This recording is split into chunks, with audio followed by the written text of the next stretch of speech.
So exactly 20 years ago today, your favorite video hosting website posted its very first video. Karim went to the zoo, but more on that later.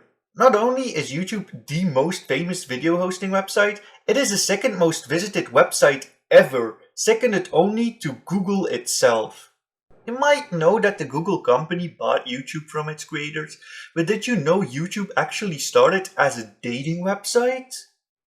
So yeah, YouTube was created in 2005, comically on 14 February, Valentine's Day, because it was actually meant to be some sort of dating service. When the entrepreneurs Chad Hurley, Steve Chen, and Jawed Karim created YouTube, it was meant to upload videos to attract a potential partner, trying to go beyond the normal, but back then very limited online dating platform. But soon became obvious, people started using it to share all kinds of videos in general. As we established, the first video was Karim at the zoo, a 19-second video uploaded by one of the developers, Jawed Karim, of him showing, well, he is at the zoo. And that's pretty much all there is to say. On 15 December 2005, YouTube officially started with already about 8 million viewers per day, and soon it became obvious what the public wanted to see, which brings an end to the boring data and backstory and on to the more fun stuff. Famous YouTubers back then and now. We are gonna discuss some of the most well-known YouTubers in the first years, which include Smosh, Shane Dawson, Fred, Ray William Johnson, and Pewdiepie, and where they are now. There is a lot of content with these alone, so if I couldn't show your favorite YouTuber from back in the day yet, let me know in the comments and I might make a whole video about them, making this an official series. But for now, let's start with everyone's favorite goofballs from back in the day. Anthony and Ian, better known as Smosh. Smosh, at least to me, had the most dramatic YouTube run ever. Anthony Pedian and Ian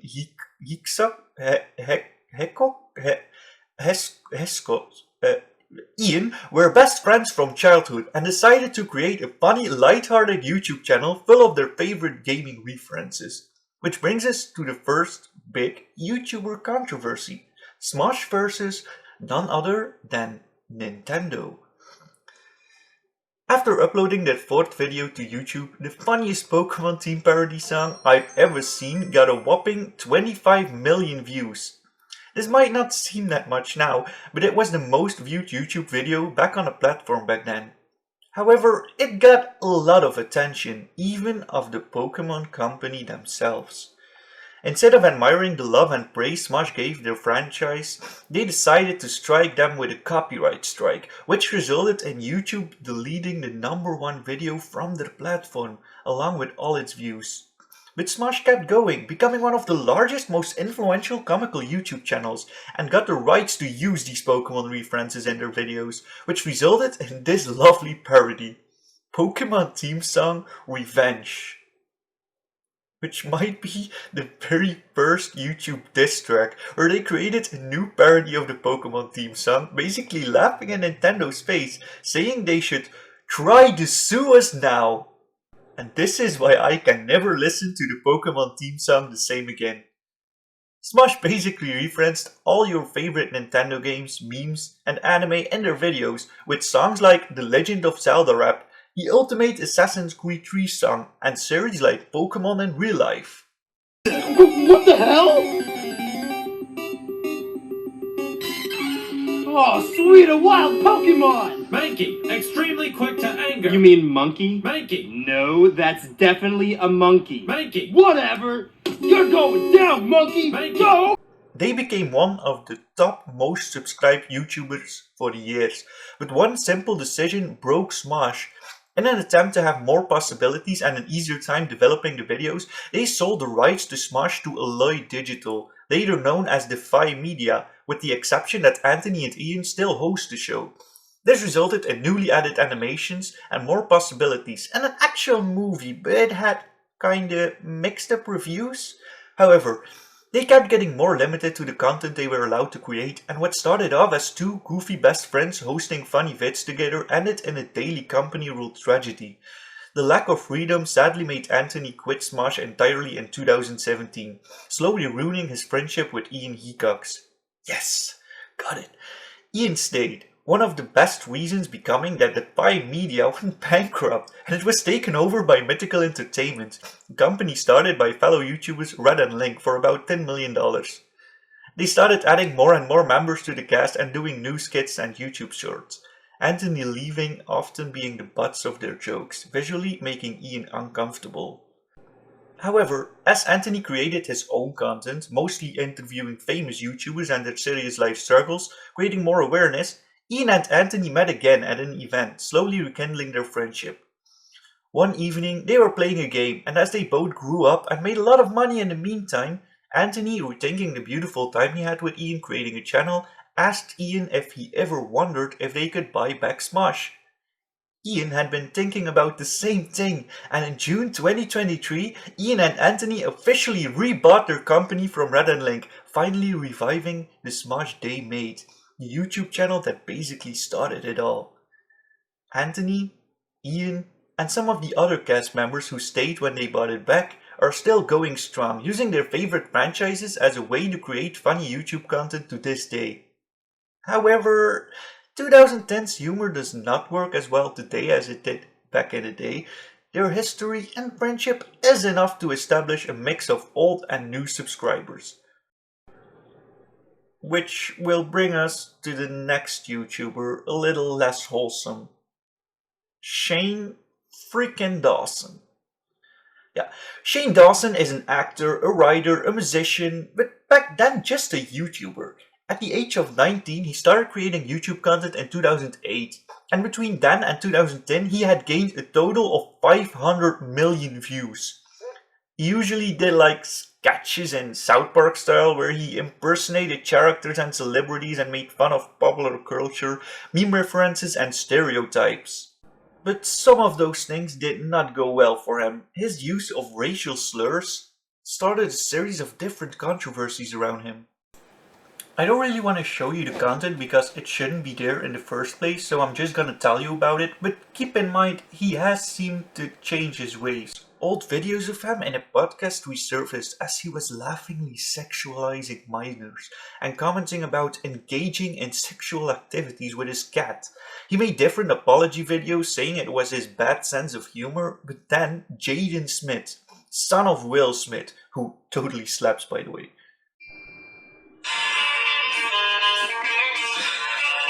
Yeah.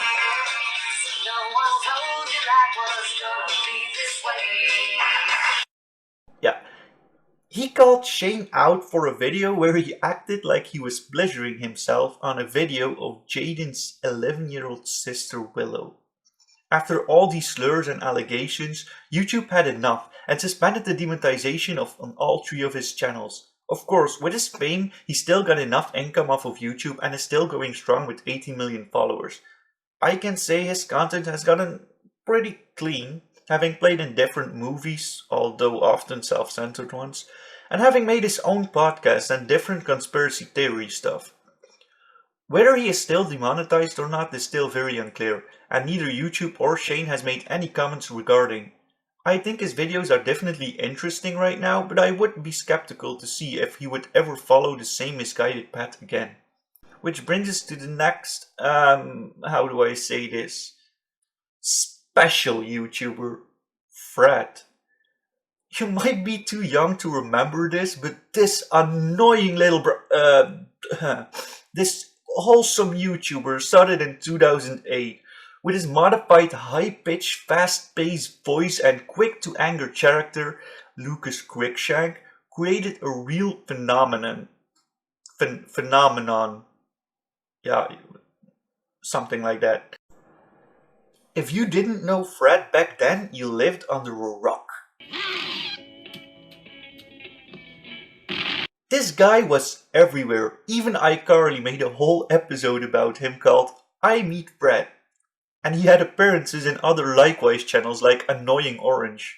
However, he uploaded less slowly since 2012 and in 2015 he quit entirely, even though his channel is still online.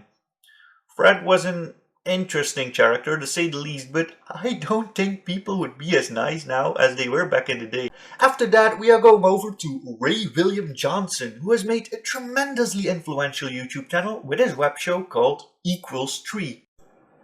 His comic and pop culture knowledge, along with his witty comments as a comedian, truly shined as he commented on 3 different viral videos each time, mostly funny bloopers or dumb comments, with this not only becoming the #1 YouTube channel between June 2011 and January 2013, but also being the first YouTube channel ever to gather 5 million subs. With guests like Robbie Williams, an animated series like Your Favorite Martian, and even having a virtual music band called The Upside Down. Today, RWJ is still making content, creating funny YouTube shorts and comedic sketches on Facebook. Next is one YouTuber whose name will never truly not be known. He single-handedly revived games like Happy Wheels, Amnesia, Minecraft, you name it. If he played it, the world did. If he talked about something, the world talked about it. The most influential person to have ever been on YouTube, at least in my opinion.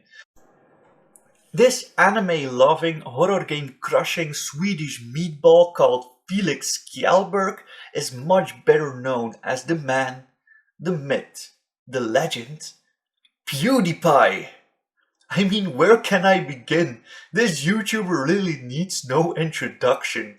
More so, he needs nothing but a good gaming chair. Yeah.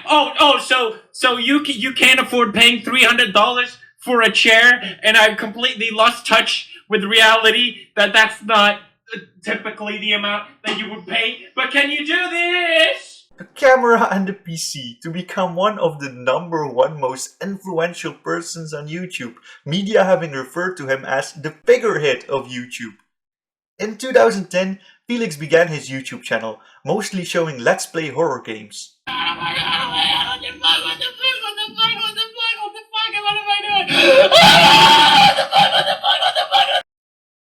And starting 2012-2013, his following exploded. As one of, if not the fastest growing channel, he became the #1 YouTuber in August 2013, after which he stayed on top for 5.5 years in a row, being the first YouTuber to get to 50 million subscribers.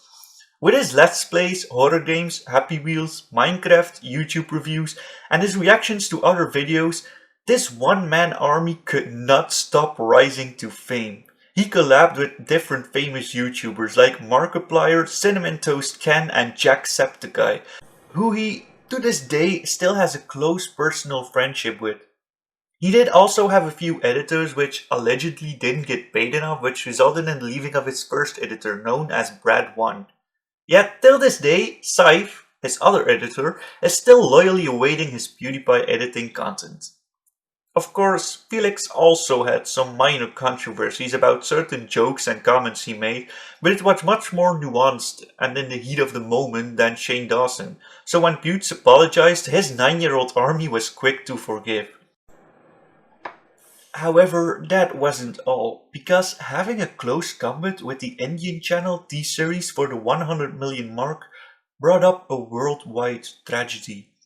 T-Series, one of the biggest channels creating Bollywood movies on YouTube, slowly started to catch up with PewDiePie's sub count, as it seems they would beat him to be the first 100 million sub YouTuber.